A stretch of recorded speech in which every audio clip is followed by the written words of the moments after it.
Good morning, friends.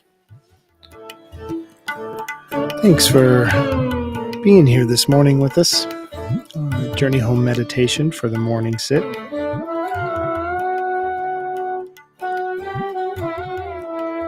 I am Michael, and I'm going to be here doing a little bit of contemplation on some things, maybe some breath work and some guided meditation.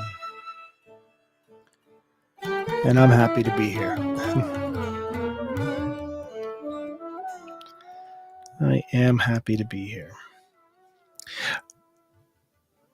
Coming in this morning,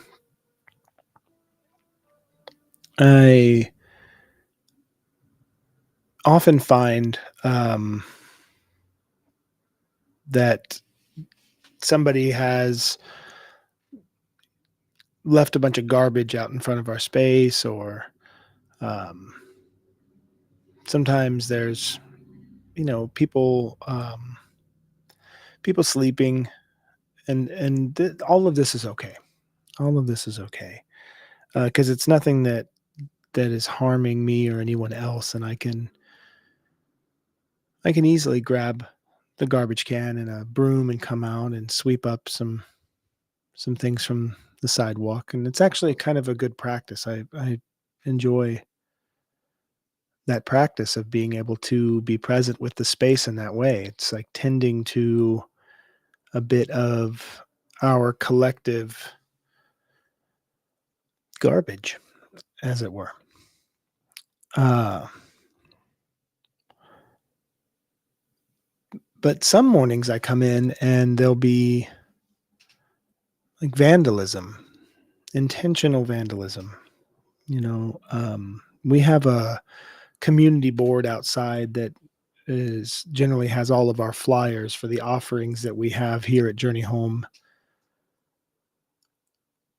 Support Services, which is, if you're listening and you're not from the area that I live in Southern Oregon, Journey Home Meditation sort of birthed into this new project that started last year called Journey Home Support Services, where we've merged Crossroads Community Death Care, Journey Home Meditation, and my work as a peer support specialist. And we've created a space in our small rural community where people can come together in support groups and for individual support, come together for community projects and in fun and in healing and in grief and all sorts of different expressions of what it is to be human. And so we have support groups through the week for different things. And we have a women's group called Uplift. We have an LGBTQ group called Welcome Homo. We have grief support groups and elders connections groups. And coming up soon, we're going to have a men's group and a psychiatric and medical institution survivors support group. That's a mouthful. But one of the things that I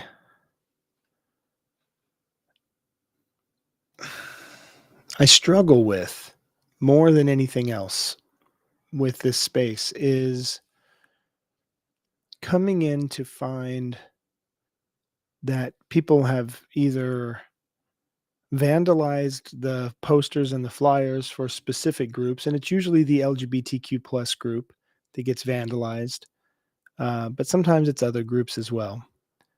Or they just remove all of our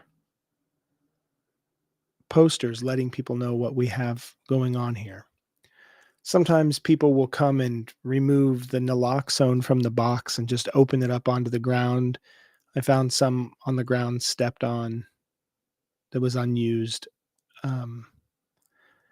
And I'm trying to figure out what it is that has such a different impact for me when it's, garbage strewn out on the ground, versus when it's intentional vandalism. And it does impact me differently. It just does. And I'm sure it would a lot of people. Um, but I'm trying to find out why. I'm trying to figure out inside of myself why it is that one thing seems to be targeted at me or the people that are participating in our groups here personally, and one thing just seems to be circumstantial, right? The garbage on the ground, it's just that's just what happens when you have a space in a downtown area where there's first of all there's no public garbage cans as far as the eye can see out here. So of course you're going to have garbage end up on the ground. Um, but what is it when somebody seems to intentionally do something to cause harm that even if it's not physically harming me, it's an inconvenience. It's an inconvenience, right? I have to print out more posters. It's it's an act of letting people know that you are not welcome in this community, right? But again, it's just one voice. It's maybe a handful of people that are participating in this activity, but I think what it comes down to is there is something loudly being said with silence, with no voice. And it's so disturbing to me. I came in this morning and every one of our posters had been removed. Generally, I'll come in and a couple of them will be torn down, or some of them will have derogatory or hurtful words written on them. But to come in and find all of that taken down, it feels like an act of deletion, right? Like somebody wants to delete you from the conversation.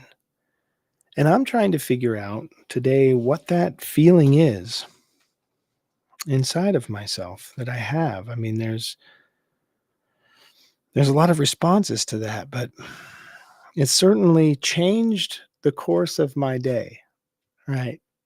It changed not my entire day, but it changed the course of what I had planned, what I had thought.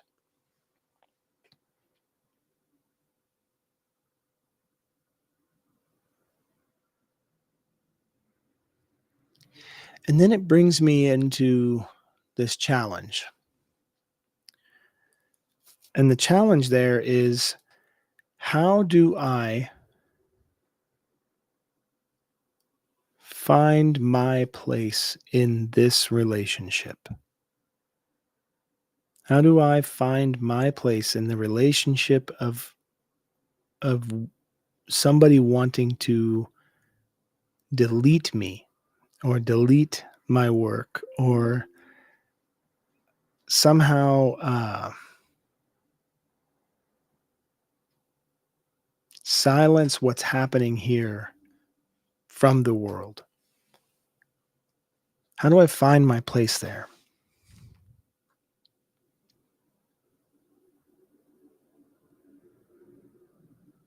And I think it comes in just like it does with any other task that we have to do, whether that task is taking a moment to go through and give a little water to the plants in our windows and say hello to them, or whether that task is making a cup of coffee for someone who is sleeping in front of the door. And of course, I have to wake them to be able to get into the door. so, so I make that cup of coffee sort of as a peace offering and an apology, but also because they're human and it's morning and it's cold outside most mornings. And so it helps them and it helps me and it helps all of us if we can just be of service in this way. And I have to treat this experience exactly the same. And that's what I'm learning about myself today is I have the ability within me to not take this personally and to just treat it as anything else where I am deepening my relationship. There is going to be moments that I'm going to have to step back and look and reevaluate, how do I relate here? Because if I just bore through with the things that I know how to respond to this, and then, the knee jerk reactions are, well, I'm going to get cameras out here and we're going to catch this person. Well, I'll put their picture up on Facebook. And the world will know. Uh, but that's not where I enter into the relationship. That's where I avoid and close out the relationship. Speaking for myself.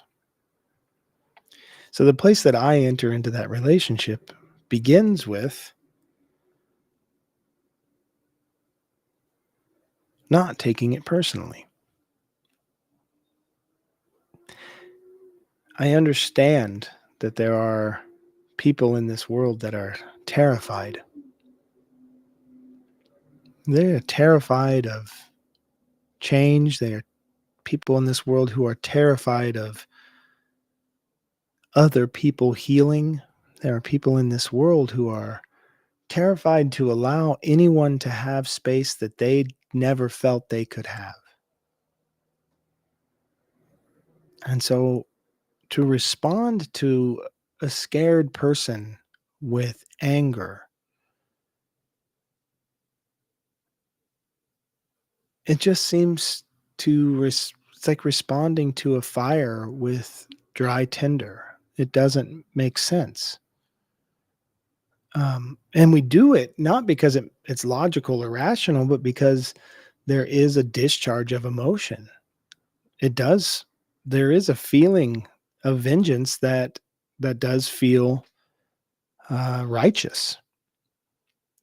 There's a feeling that we're receiving some kind of a justice when we're doing that, but we're not.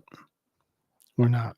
I listened to an amazing story yesterday on a podcast. I just found out that a dear friend of mine has been working on this podcast for like 7 years, and uh, we aren't in contact a lot, so I don't get all of her updates. But I learned yesterday that she has this podcast that she works on with her family, and um, Angela sent it to me, and I listened to the first 2 episodes. It's fantastic. It's called Gray Area, and I found it on Apple Podcast.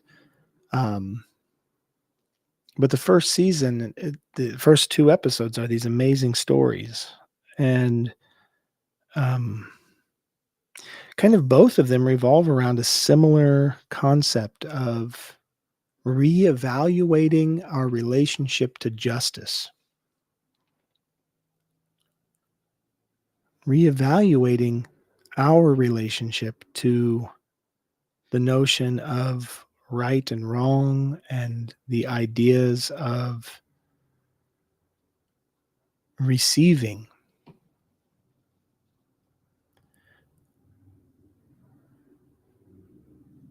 And so this morning I'm working through in real time right here right now. This is my process. In case you were wondering, which I'm sure you were not. But in case you were wondering, this is my process for moving through a series of emotions, feelings, thoughts, beliefs, um, all of these things. Because what are some of those things that came up for me?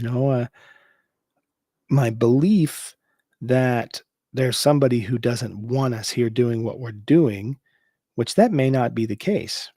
But my belief in that informed the thought that this was intentional, which informed the feeling of insecurity, and being othered.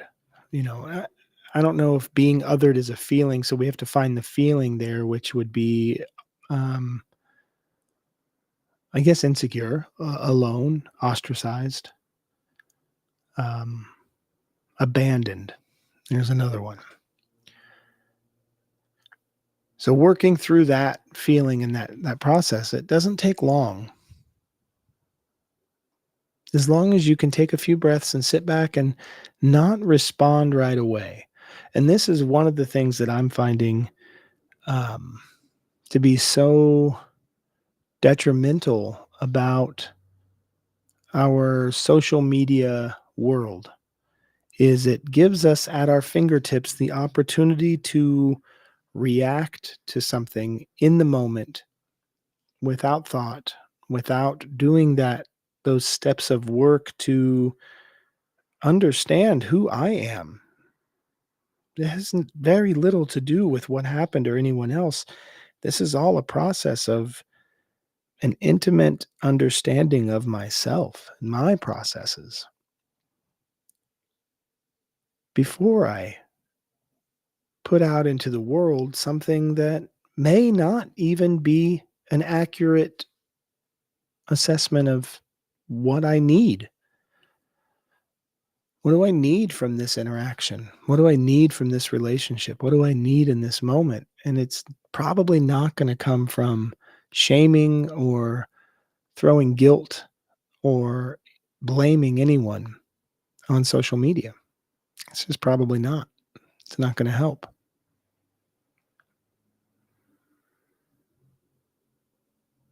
But if I do that, then I'm guaranteed that there are going to be people who will respond to me with empathy and encouragement about my anger, because that's what we do. We support one another. And when our friend has had an injustice occur to them, we want to let that friend know, I see that injustice and it angers me too. And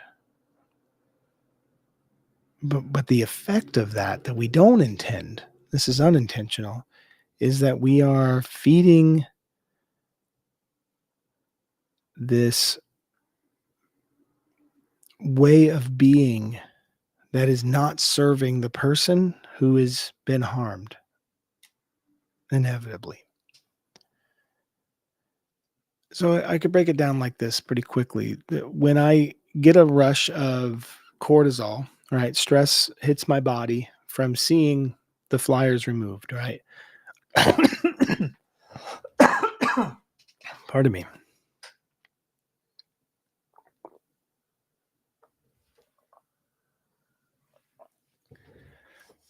When I get that stress in my body and the beliefs and the thoughts and the feelings all start colliding and it's this cataclysmic moment, my stress levels are heightened because I'm entering into a small degree a response to a perceived threat or attack, right? So I go into fight, flight, freeze, or fawn. Those are what we kind of identify as some of these responses. There's more too. Well, anyway, those are the four ones that we're talking about right now. So my cortisol's going, my adrenaline is starting to pump. I'm getting upset. Now, the average person, if the perceived attack stops being perceived as an attack at that moment, it could take up to 20 minutes for our bodies to release that cortisol, right? So up to 20 minutes it might take for me to actually feel settled and calm again and to be able to function without having my mind, my thoughts and all of my energy keep going back to that, you know, that thing, that trigger. But if I get on Facebook and I post it, then my 20 minutes resets right there because I'm airing this out to everybody. So now I'm re-experiencing it. And then somebody comments, "Oh man, F them, blah blah blah, like everybody sucks." And then I read that comment and then I'm all of a sudden reinforcing my response, my reaction, and I'm getting a little bit of a dopamine hit from that.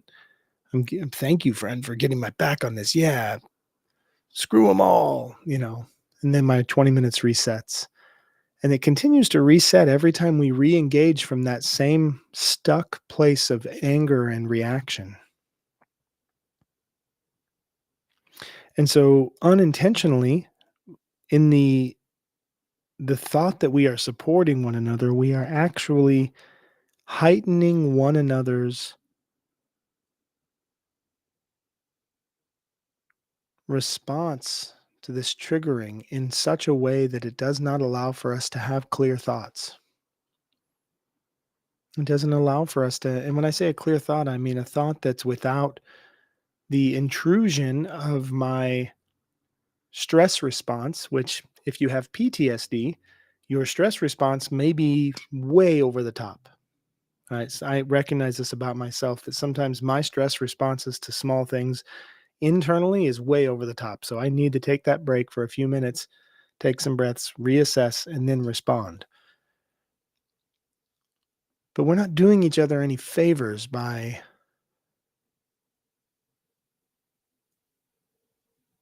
pumping one another up in anger and hatred and feelings of injustice. It's not to say that an injustice hasn't occurred. Maybe it has. But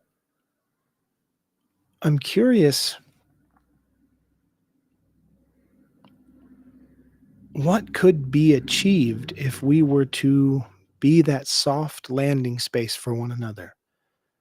That when someone comes to me and they tell me, man, did you hear what happened? This person stole this thing from me and they did this. And I go, hey, friend, man, that's really hard. Are you okay? Is there anything I can do with you in this moment right now that's going to make you feel any more okay? What do you need from me? Because I'm here for you. And I don't just say, yeah, let's get them, round up the troops. We're going to go, we're going to get your stuff back. And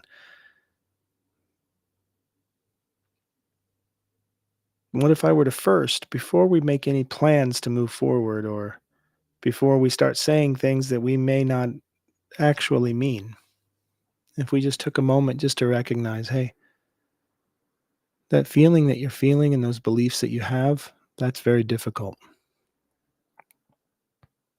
And it's really rough. And I just want you to know that even if you feel isolated and alone, you're not. And I love you very much. And I'm right here. Just that small moment to not engage in a way that builds the anger could allow a person the opportunity to experience the rich complexity of what's happening inside of their body. That you can be more dynamic than one expression, one singular expression.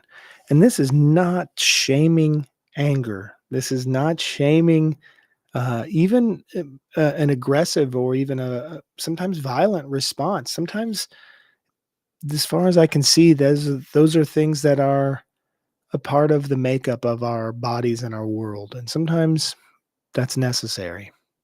If someone's causing harm to you, you may need to react with extreme anger and maybe some violence. I'm not denying any of that.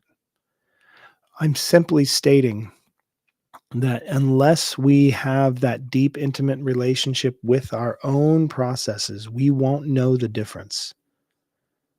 We won't know the difference of when it's necessary and when it's not. And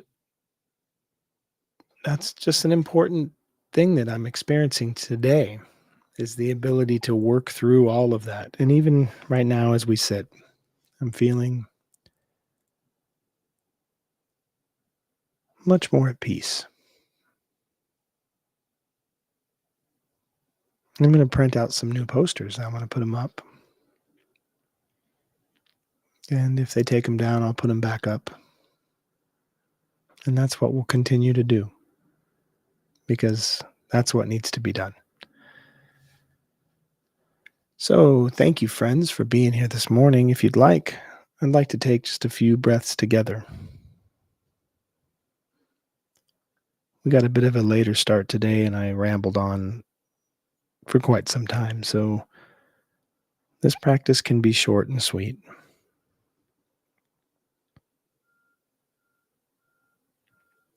But if you'd like to find your meditation posture, this is the place that you can hold your body for an extended amount of time with as much stillness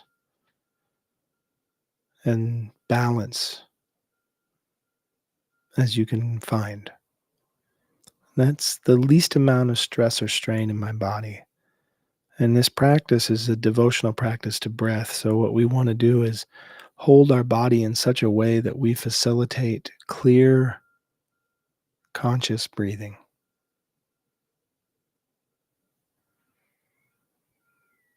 Breathing in through the nose to the bottom of the belly and release.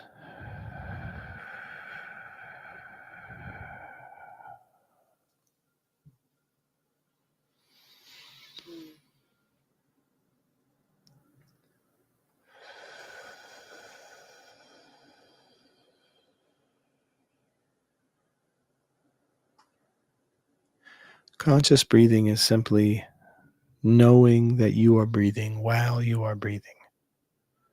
I know that sounds so very simple, and it is. It's a very simple practice, but it's not always easy.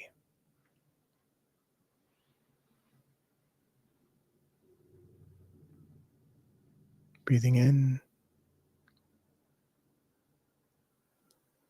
and release.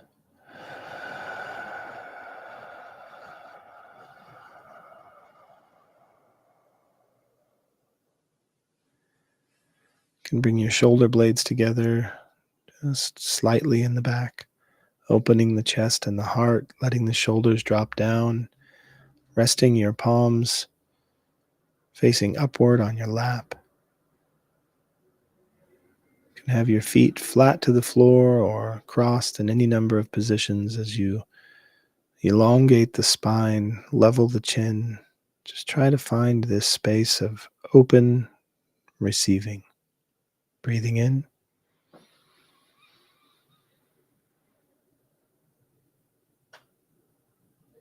and release.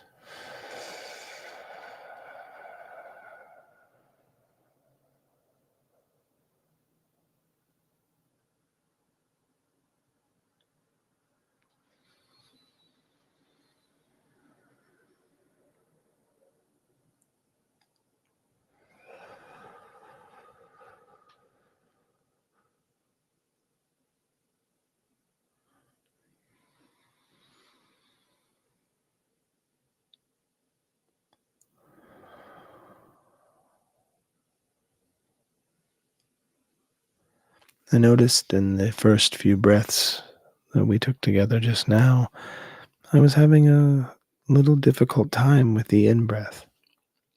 I was feeling like it was stuttered and blocked.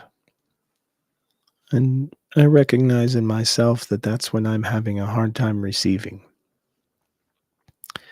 And often I'm having a hard time receiving when I'm filled up, and sometimes, if you're watching this broadcast, you can see my hands, but if you're just listening, you can't. But, when people kind of put their hand up to their chin, I'm just filled up to here and I can't take any more. I'm filled up.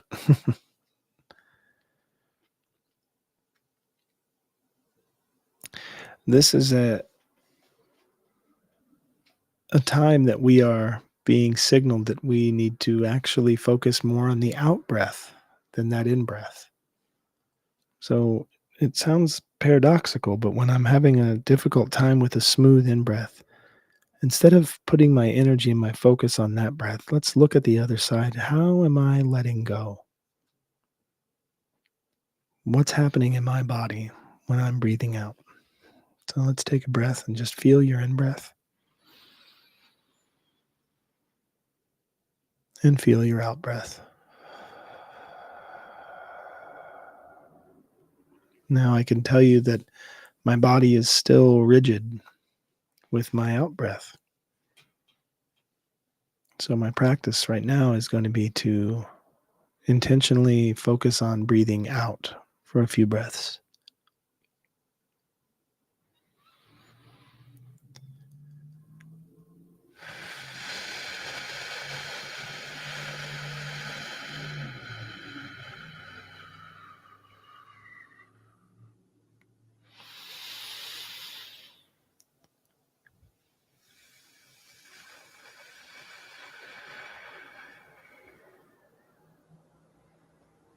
Slow, deep out breaths that are longer than my inhalation, really digging deep to bring that stuck breath out of my body.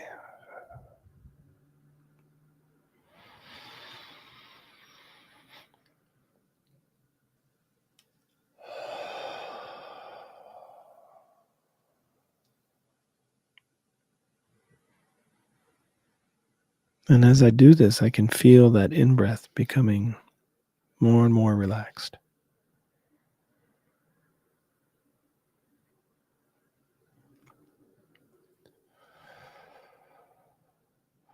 So as I let go, I increase my capacity to receive. This is forgiveness. This is the power of forgiveness.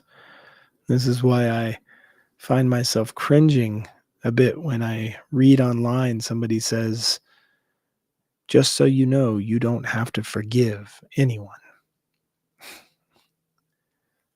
Maybe you don't, but I do. Because I need to let go, release, and open my ability to receive. This is purely about me. My forgiveness is none of their business. But without that ability, then I'm just filled up to here. So a few more breaths together.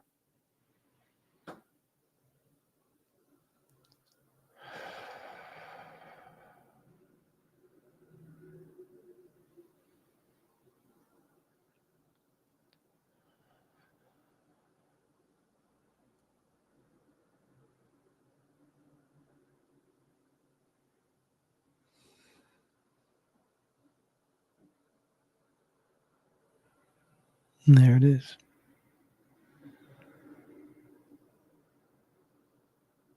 Thanks for being here today, for sharing this practice. You can continue that practice as long as you'd like and come back to it as many times throughout the day as you feel necessary, or even if you don't feel it's capital N necessary, just give yourself that time to take those breaths. Feel what your body's feeling. Try to detach a little bit from your beliefs and your thoughts. Just observe those things, observe those beliefs and thoughts. What is that belief? Interesting. No judgment. I'm not rejecting that thought. I'm not rejecting that belief. I'm just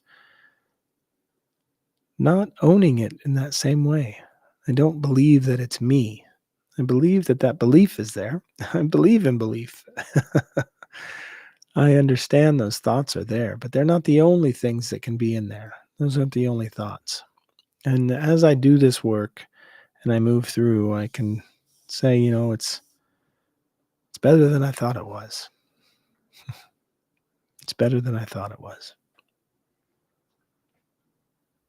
So if you'd like to reach out, you can email me at journeyhomemeditation@gmail.com. I would really, really love to hear from people.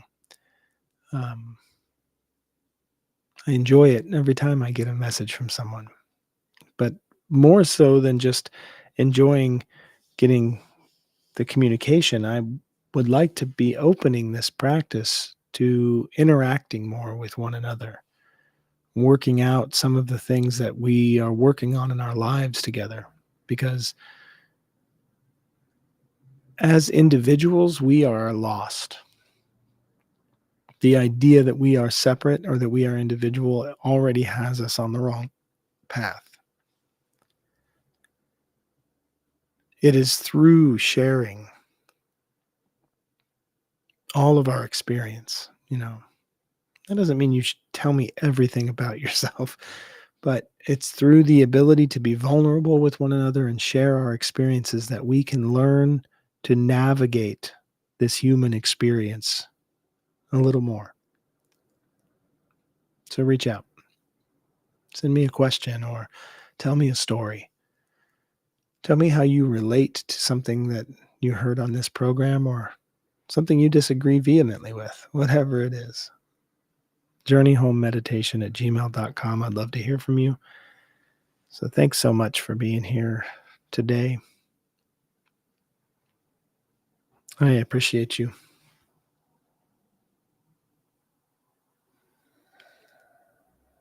Howdy.